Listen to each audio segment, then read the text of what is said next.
Hey guys, this fluid free ride, and we got the aux right here, and I wanted to give you a little introduction in setup, display changes, and a few tips before you guys start riding. And you see here that we've already attached the handlebar. That's super straightforward. There's instruction in the manual, but you know, I'm not going to go through that. That's relatively straightforward. I want to show you once it's folded down and you want to lock the stem in the back, you can just push this in here until it clicks, and then you can pick it up right with one hand as well, but you know, it's relatively heavy. So and then in order to release it, you just press here on the rear, release it, and make the stem come up. The tightness of the lock in the back can be adjusted. That's also in the manual.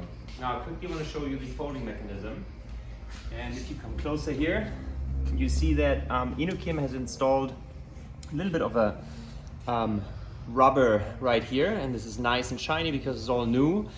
Over time this will wear, and you can organize a replacement yourself, or you can get one from us, because as this wears with many kilometers or miles, you will feel maybe a tiny bit of movement, and then this can be replaced.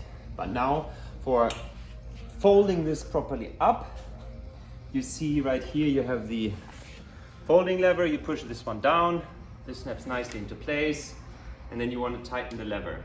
Now here you see, this is, you know, there's not a lot of resistance here. So what you mainly want to do is, in order to make sure that the stem sits really tight, you can adjust the front here just a tiny little bit, maybe by not even a quarter turn. And you try it again, and then here you want to feel some resistance until this closes. You lock this safety rubber band around here, and you know, so this can't get loose while you're riding, and then you'll feel stem is very nice and tight. Okay. Yeah.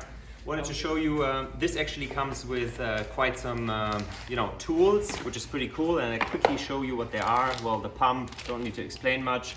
You do want to pump your scooter when it comes out of the box. You can feel it. It needs to be roughly 50 psi. You know, it needs to feel very firm and tight, and it's probably good to give it a few pumps when you get it out of the box. Then these two little adjustable suspension pieces, you see these are the low ones. If you unscrew the suspension arm right here and the front one, you can actually put these in instead of the high ones that are in there, and this will change the riding position of your scooter. And we can make a separate video about that, but just for you to know, these are important, keep them safe. Little tool set, and then a pretty cool wrench. And you see how INOKIM has actually really, you know, thought this through. There is a gap in this wrench right here. And the reason for that is, if you ever need to take off the rear wheel to change a tire or something like that, you see how the cable right there runs into the nut, through the nut. So this is actually designed so you don't have to unplug the cable, and you can actually put it in and turn it without actually unplugging the entire cable. And last but not least, this is the rear mudguard, very easy to install. You see this tiny screw right there. You unscrew it with the included toolkit, and you can add this in and screw it on, so you know, no water will splash up from the rear. And also, what's included here is a replacement damper for the folding mechanism up front. So if yours wears out, there's one more right here, and obviously if this one wears as well, we have more to send you.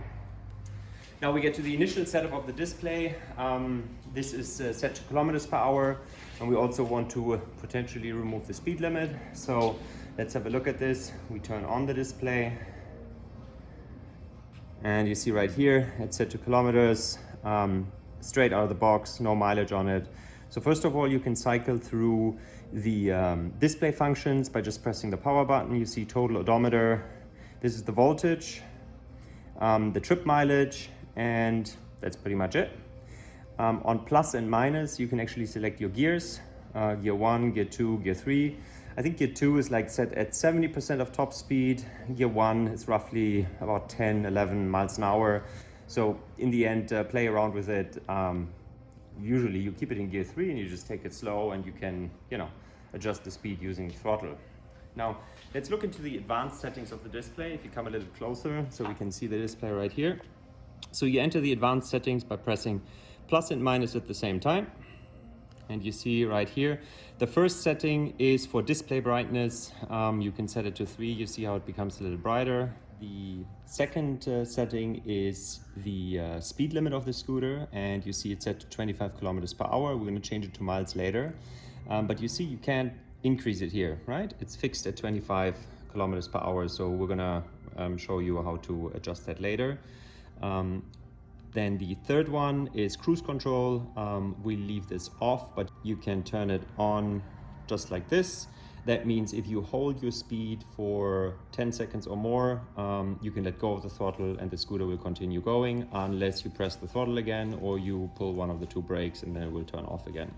I recommend, especially in the beginning, that you leave this turned off because it's just safer to have full control over the throttle.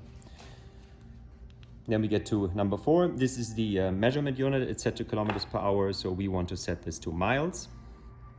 And then we get to number 5, and this is an interesting one.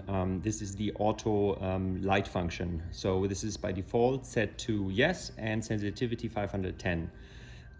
So if you press power again on the setting, you can actually change the sensitivity. The higher you set this value, the darker it needs to be for the lights to turn on. So in other words, if you want your lights to turn on more, even when it's a little brighter outside, you need to reduce the setting value. We're going to leave it at default at 510. And you see here we're actually getting to the end of the standard menu. Now, if you want to enter the advanced settings of the advanced settings, you need to press all 3 buttons at once.